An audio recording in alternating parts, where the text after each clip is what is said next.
اب میں بائیڈن کا دیکھ رہا ہوں کہ جس دن الیکشن ختم ہوا ہے 2.5 مہینے اس کو ملے ہیں پوری طرح بریفنگز مل رہی ہیں ڈیفرنٹ منسٹریز سے، جو بیوروکریٹس ہیں اس کو بتا رہے ہیں کہ ہر چیز کا کیا سچویشن ہے۔ سسٹم کو ریویو کرنا چاہیے کہ جب آپ کی ٹیم بن جائے اس کے بعد پھر آپ کو ایک پورا ٹائم ملنا چاہیے گورنمنٹ سنبھالنے سے پہلے کہ اسپیسیفکلی گورنمنٹ کی تیاری کریں۔ تو ہمیں تو 3 مہینے تو صرف سمجھنے پہ لگ گئے، 1.5 سال تک ہمیں ایکچوئل فگرز کا ہی نہیں پتا چل رہا تھا۔ کوئی منسٹری سے کبھی کوئی فگر آ جاتی تھی، ہم سمجھتے تھے بڑا اچھا کر رہے ہیں، پھر پتہ چلتا تھا کوئی اور فگر آ گئی ہے۔ عمران خان کے اس تازہ بیان نے ثابت کر دیا کہ اب جب کہ نیازی رجیم اپنی آخری سانسیں لے رہی ہے تو ان کی ڈیسپریشن یہی ہے کہ کسی نہ کسی طریقے سے چھپایا جائے اپنے ہر جھوٹ کو، نکمے پن کو، نااہلی کو، اور جواز پیش کیا جائے اپنے ہر جھوٹے وعدے کا، جسٹیفائی کیا جائے اپنی ہر ناکامی، اپنے ہر فیلئر کو۔ بس یہی ہے منتر ان نکمے تبدیلی زادوں کا، تبدیلی کا منتر جسے پڑھا جائے تو آٹا، گیس، چینی، دوائیں اور غریب کی جمع پونجی چھو ہو جاتے ہیں، اڑن چھو۔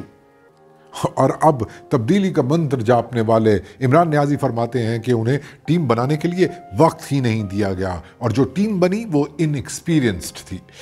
مطلب یہ کہ آپ یہ کہنا چاہ رہے ہیں کہ شاہ محمود قریشی، عبدالحفیظ شیخ، اسد قیصر، شیخ رشید، بابر ایوان، فہمیدہ مرزا، زبیدہ جلال، عمر ایوب، فواد چودھری، اعظم سواتی، فروغ نسیم، شفقت محمود، فخر امام وغیرہ وغیرہ وغیرہ جیسے نامی گرامی وقت کی ضرورت سمجھ کر سیاست کرنے والے موقع پرست پولیٹیشنز ناتجربہ کار ہیں؟ کمال کرتے ہیں کپتان جی، جانے دیجئے کوئی اور بہانہ لگائیے اپنے نکمے پن اور نااہلی کا۔ یہ ناتجربہ کاری والی گولی عوام کو مت دیجئے، کیونکہ اب عوام آپ سے یہ پوچھ رہی ہے کہ اگر آپ 1.5 برس تک مسائل کو سمجھ ہی نہیں پائے تھے تو پھر آپ کے معاونین خصوصی اور مشیران کرام کیوں ٹی وی کیمروں کے سامنے صبح و شام بیٹھ کر جھوٹ بولتے تھے؟ کیوں فردوس عاشق ایوان اور فیاض الحسن چوہان جیسے بدزبان لوگ معزز اور اصل سیاستدانوں کو گالیاں بکتے رہے؟ کیوں عوام کو گمراہ کرتے رہے؟ کیوں کہتے رہے کہ چونکہ ملک اب سرٹیفائیڈ صادق اور امین لوگوں کے ہاتھ میں ہے اس لیے آپ گھبرائیں مت؟